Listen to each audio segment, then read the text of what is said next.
If you're drawn to magic or witchcraft, you already know there's something deeper calling you, but most of what you find online about it is either too fluffy and watered down or too rigid and dogmatic. So today I'm giving you the 10 things I wish I had known when I first started practicing.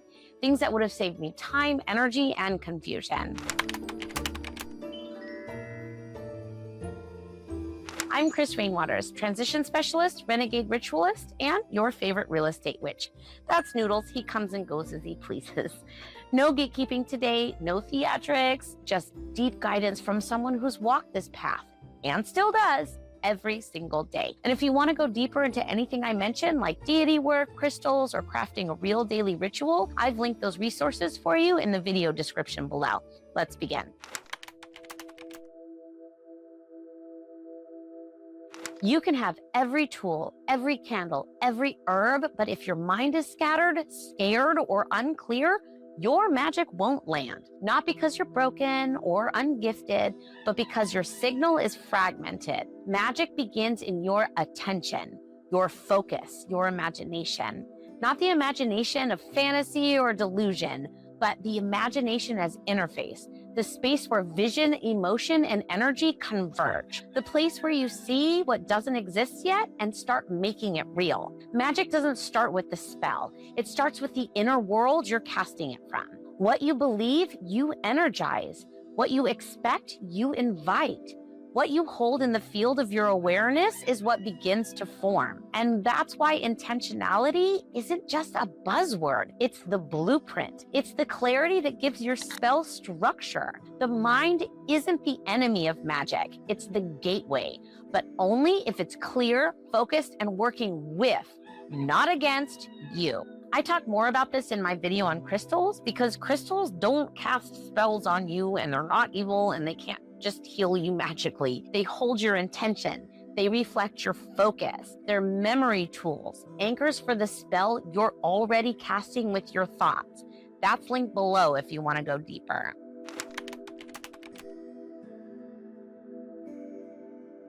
Your altar doesn't need to look like it came from a Pinterest board. It doesn't need marble statues, rare herbs, or $1,000 a theme. What it does need is intentionality and relevance to you. Your altar is your mirror. It reflects your inner world, your priorities, your relationship with the seen and unseen. We do love a good aesthetic, right? It's your energetic workstation where you place your focus, call in guidance, and give form to what's moving through you. So what goes on your altar?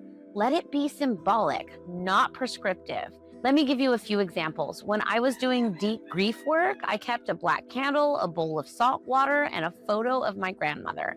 The altar was simple, but it held space for my mourning and allowed me to connect to her in ritual. When I was manifesting stability, I added coins, green crystals, a small potted plant, and a petition under a stone. I would light a candle each day, place my hand on the petition, and feel the sensation of already having what I needed. When I was in chaos, I stripped it down to the 4 elements: earth, a stone; air, incense; fire, a candle; and water, a glass of water. I sat in front of it to breathe, regulate, and return to myself. So the key here is to start with the basics. Here's a really easy way to build your first altar. Fire, so a candle, any color, even just a tea light. Water, a small cup or bowl. Air, you can do incense, feathers, or a bell. Earth, a stone, crystal, or some dirt from your yard. Spirit, something meaningful, a photo, symbol, token, affirmation, deity image, or even just your written intention on a Post-it note. Place them intuitively. This isn't about following a rule book. It's about learning the language of your own soul. Let your altar evolve with you. It's okay to change it. In fact, it should change. Your energy shifts. Your needs shift. Your rituals evolve. So should your altar. Some witches keep seasonal altars to align with the wheel of the year. Others create working altars for specific goals: money, healing, justice, creativity. You can also have portable altars like a box or a tin if you're traveling, in the broom closet still, or sharing space. The magic isn't in the objects, it's in your relationship with them. Sacred doesn't mean elaborate. It means intentional. An altar is sacred because you say it is, because you approach it with presence, because it's where you choose to meet yourself, your guides, your creator. So whether it's a cluttered desk with a candle and a rock, or a perfectly curated shelf under moonlight, it's valid. Let it be yours. A spell is not a wish. It is a system, a full circuit, a layered process that combines energy, so the fuel, emotions, intentions, focus, the clarity, what you're actually aligning with, timing, the current, when and how it moves, symbolic act, the grounding, the bridge between your mind and the material. The magic doesn't just live in the candle or the crystal or the chant. The magic lives in what you do with it and how deeply your body, mind, and spirit are aligned behind that act.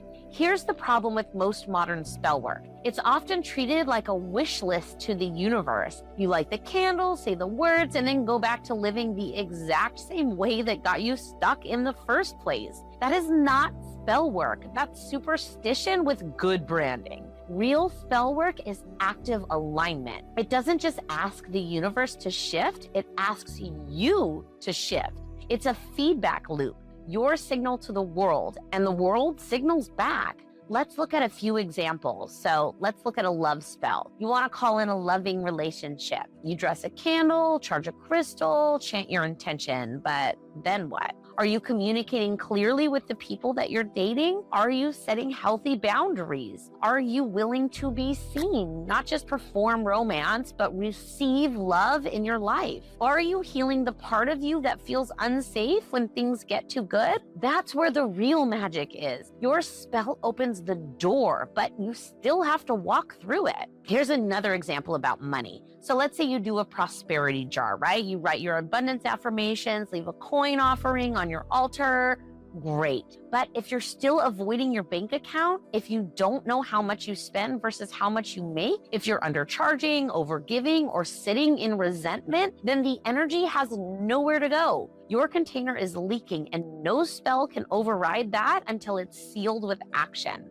This is why I always say that magic requires mundane movement. Your spell is the energetic seed. Your life is the soil. If you cast without cultivating the environment, the energy has nothing to grow into. You want transformation? Then your spell has to touch your calendar, your habits, your nervous system, your life. So if your spell isn't working, ask yourself, did I align my actions with the outcome that I'm calling in? Did I actually decide to receive it?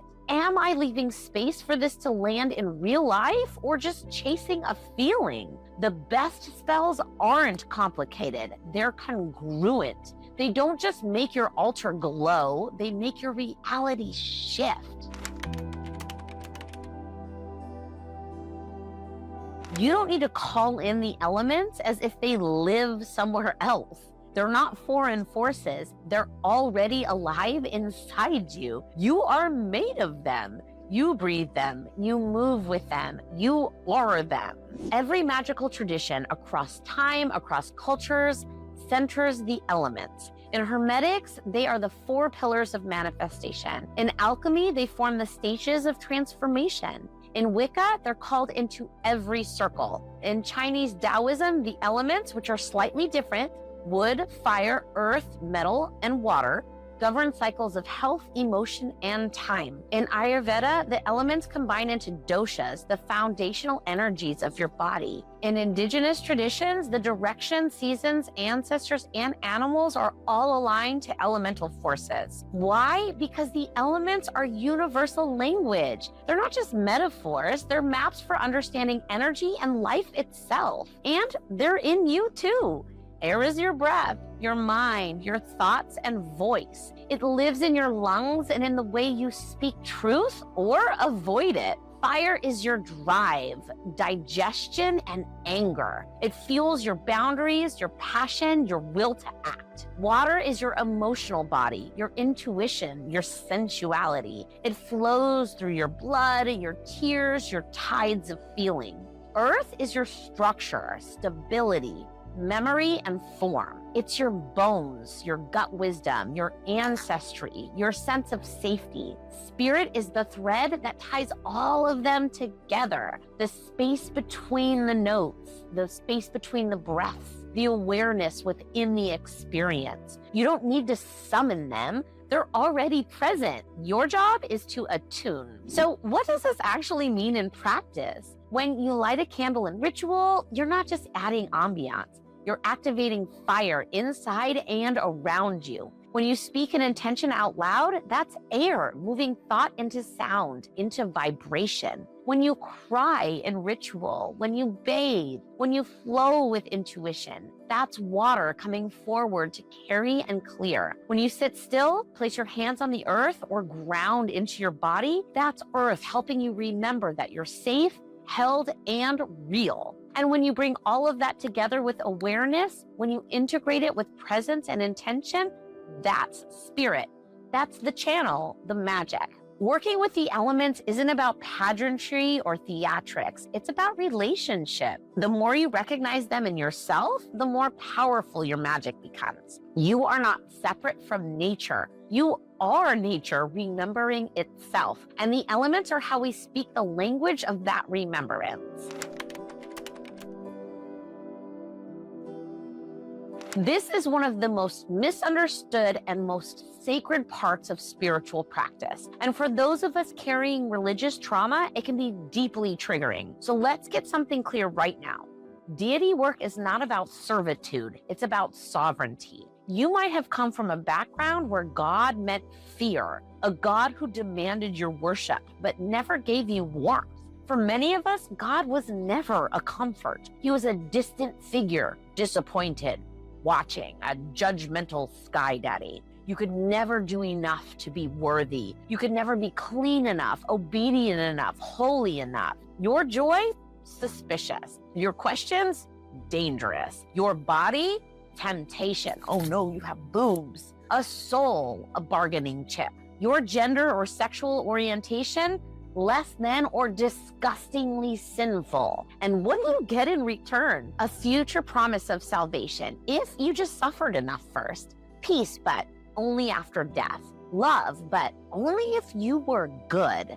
Freedom, but only if you earned it by denying everything that made you feel alive. So when someone says work with deities, it might sound like a trap. And when other witches or practitioners start talking about deities, you might instinctively pull back. No thanks, I've been owned before, right? And honestly, that reaction is wise, because if a being tries to own you, it is not divine. It is not deity. It is energetic manipulation. It's trauma trying to wear a crown. In my journey, I've had people tell me that the gods that they work with demanded things, daily offerings, strict rules, control. And I say this with so much love. That is not a god. That is a parasite. You are the vessel. You are the altar. You are the bridge between the worlds. These forces cannot exist in this dimension without you. So here's the truth. You can say no. You can set boundaries. You can leave a connection that feels off. And you do not have to work with deities at all to be powerful, worthy, or spiritually connected. So how do you know if a being is truly divine? First, they will respect your sovereignty. They will walk with you, not demand that you kneel. They will guide, not control. They will show you your own power, not ask you to give it up. And when you meet a being like that, when something ancient moves beside you and doesn't ask for your obedience but awaits your trust, that's when you'll know. I go much deeper into this in my full video on deity work, where I share what a deity really is, how to begin safely and reverently, and how my own journey with Hecate began. Not with light, but with descent. The journey she gifted me, Buried Strength, was born in the darkest part of my life. And now it's yours to receive too. It's free and it's also linked below. So this is where everything changed for me. I realized that I wasn't here to swap one master for another. Deity work isn't about submission. It's about relationship. It's about learning how to stand side by side with something bigger than you and realizing that it doesn't want your worship. It wants your participation. Consent is the foundation. If you've ever worked with a being or felt called by one that made you feel drained, afraid, guilty, powerless, or constantly on edge like you were failing some invisible test, that is not a god. That is an egregore or a fragment of collective trauma feeding on your energy. Or worse, it's a projection of the fear you were taught to internalize, posing as something divine. You are allowed to say no. You don't owe your energy to anything, especially if it doesn't respect your boundaries. You are not here to be fed on. You are not here to be tested, broken, or made small. You are here to remember that you are divine, and any true deity, spirit guide, or energy that walks with you will reflect that divinity back to you. My healthiest relationships with deity came after I claimed my sovereignty. Again, I've had people tell me that the gods they work with demand offerings, obedience, and worship, and my immediate response is nope, that is not divine. That is a parasite. Because let's be real, true divinity doesn't need anything from you but your witness. You are the bridge. You are the one in the body. They need you to be here, present, alive, in your power to even interface with this realm. That means that you have the final say. You are the gate. If a being doesn't respect your no, that is not deity work. That is energetic manipulation. If it feeds on your fear, guilt, or shame, it is not sacred. It is an old pattern wearing a god mask. I don't serve any being that tries to own me. So if something feels off, controlling, draining, I cut the cord. No theatrics, just you are not welcome here. Because real relationships with deities, with people, with energy require consent, mutuality, trust, and respect. And if a god can't offer you that, then you don't need it. If you're healing religious trauma, here's what I recommend.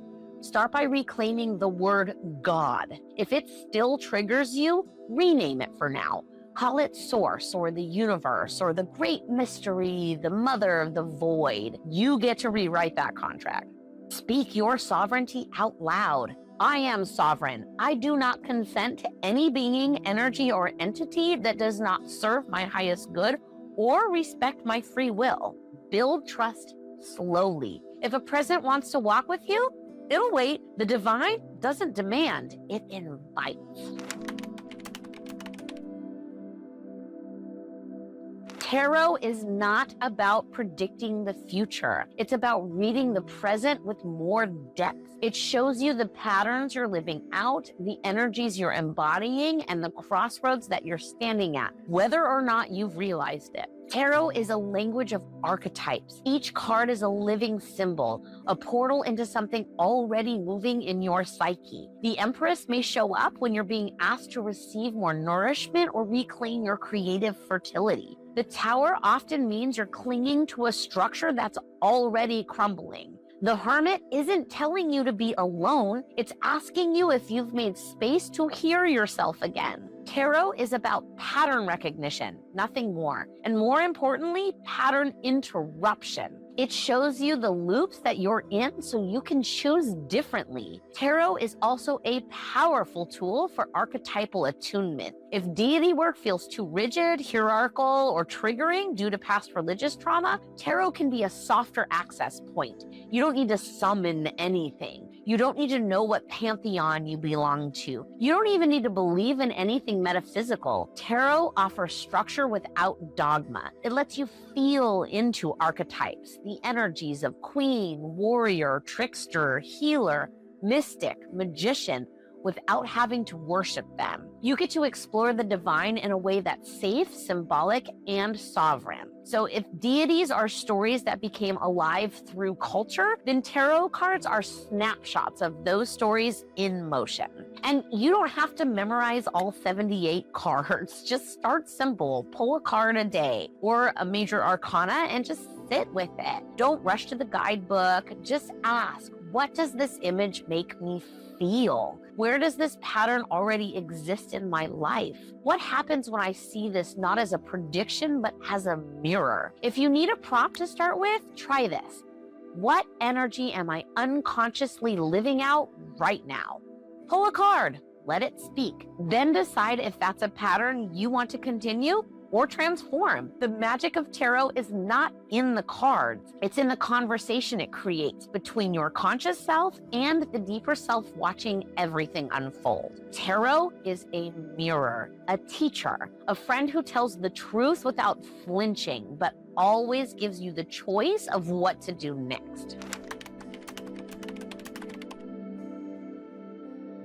Let's be real. Crystals will not fix your life. They won't magically align your chakras or beam prosperity into your wallet. And no, there is no scientific evidence that they emit energy fields that heal your body. So if you're looking for proof in a lab, you're not gonna find it. But that doesn't mean they're totally useless. So what do crystals actually do? Crystals have been used across cultures for centuries. Not because they have superpowers, but because they're symbolically rich, energetically resonant to the practitioner, and ritualistically grounding. They give your intention a physical form. They act as focal points, places where energy, attention, and meaning can gather. They help you enter ritual space, not because they're magical, but because you are. Let's talk science for a second. So quartz is piezoelectric, meaning it generates a tiny electric charge when squeezed. That's why it's used in watches, radios, and computers. Crystals have geometric stability, so their molecular structure is extremely ordered, which is why they're so consistent in industrial applications.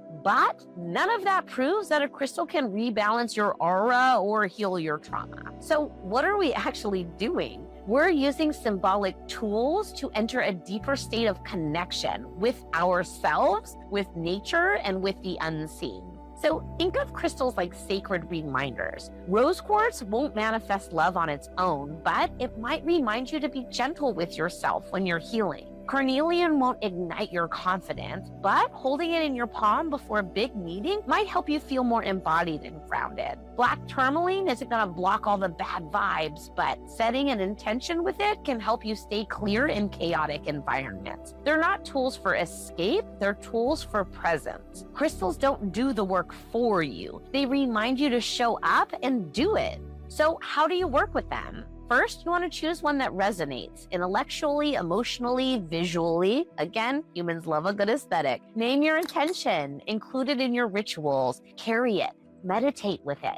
Let it become a symbol of your devotion, your boundaries, or your goals. Not because the rock itself is magic, but because ritualizing your intention makes it real. I dive deeper into this in my full video, The Occult Secrets Revealed, The Truth About Crystals, where I explore how they work when you work them.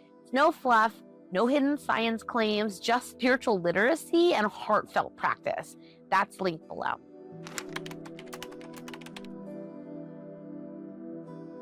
Let's be honest, most people treat ritual like a performance. They save it for the full moon, the crisis moment, or the perfect aesthetic. But ritual isn't about performance. It's about maintenance. Ritual is energetic hygiene. It's how you stay in your magic. It's how you stay in your body. It's how you stay connected so you don't have to keep chasing spiritual highs to feel real again. Ritual keeps the channel open, not just to spirit, but to you. It stabilizes your nervous system, clears your energy field, and reminds your cells what you're actually here for. Without ritual, you drift, you forget, you spiral. And again, it's not because you're broken or unfocused, but because we live in a world that's built to distract you from your power. So what ritual should actually do is regulate your nervous system, clear energetic static, anchor your intention into your body and make spiritual work embodied, not just intellectual and in your mind. Now, you don't need fancy robes or rare herbs here either. You just need a rhythm, a way to come back to yourself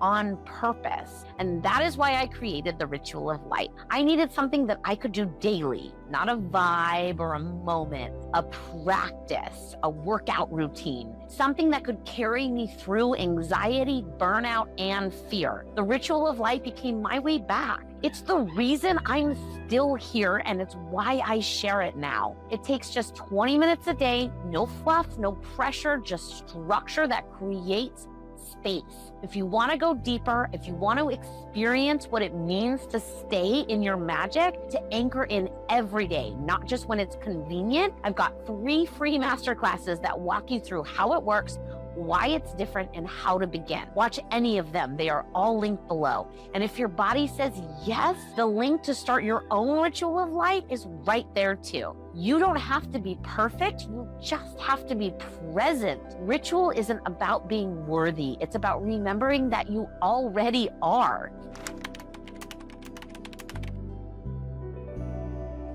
The word occult literally means hidden. But hidden isn't far away, it's everywhere. It's in your dreams, in your triggers, in your body, your breath, your day-to-day experiences. Esotericism is about learning to see symbolically, to understand the world as layered, encoded, and alive. When you start seeing this way, everything becomes a message. The weather shift on the day you plan something special, the tarot card that jumps out with no explanation, the emotion that rises after a casual conversation, or the animal you keep dreaming about, the number, the angel numbers that you keep repeating until you finally pay attention. Esotericism teaches you how to listen to the language behind the surface, because the universe doesn't really speak in words. That's human. It speaks in symbols. And when you go deep enough, something surprising happens. Most witches I know, especially the ones who have gone all in on magic practice, eventually come back. Not to religion, but to God. Not the sky daddy version, not the judge, but the presence, the source, the infinite fractal awareness that we're all nested within. And here's the paradox that most never talk about. I don't believe that we are God in the literal sense, because if we were, we wouldn't be able to experience ourselves at all. There would be no contrast, no mirror. God is the ocean. We are drops with memory. The infinite is experiencing itself through us, and that is the whole point. Esotericism isn't about separation, it's about reunion. When you study symbolism, ritual, myth, you are not becoming divine. You are remembering that the divine was never separate. You're learning to see the fingerprint of the Creator in all things, especially in yourself.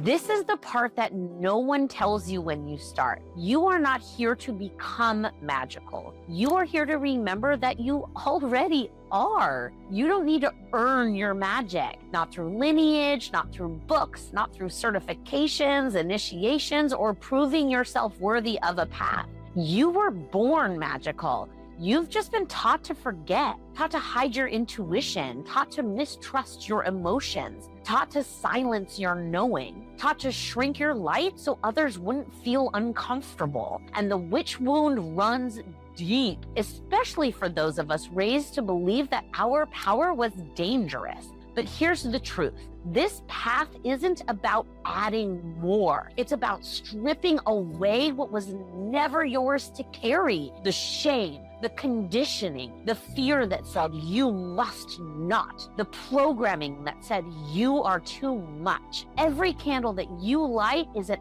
act of remembering. Every card you pull, every intention you speak, every altar you build, it's all a mirror, not of who you should be, but of who you already are, of the part of you that's always been watching, waiting, guiding you home. Because you are not just practicing magic, you are the magic. Your breath is a spell. Your boundaries are a circle of protection. Your body is a temple. Your joy is an invocation. Your grief is a ritual. Your voice is the incantation. You don't need to find your power. You need to stop handing it away. So if you've been waiting for permission, let this be it. You don't have to feel ready. You just have to remember. So these are the 10 things I wish I knew when I started. They're not rules, they're just reminders. And if any of them resonated, let me know in the comments. If you're ready to go deeper into deity work, ritual, crystals, or daily practice, I've got links below to help you get started. And hey, if you've already been walking this path for a while, what's your I wish I knew?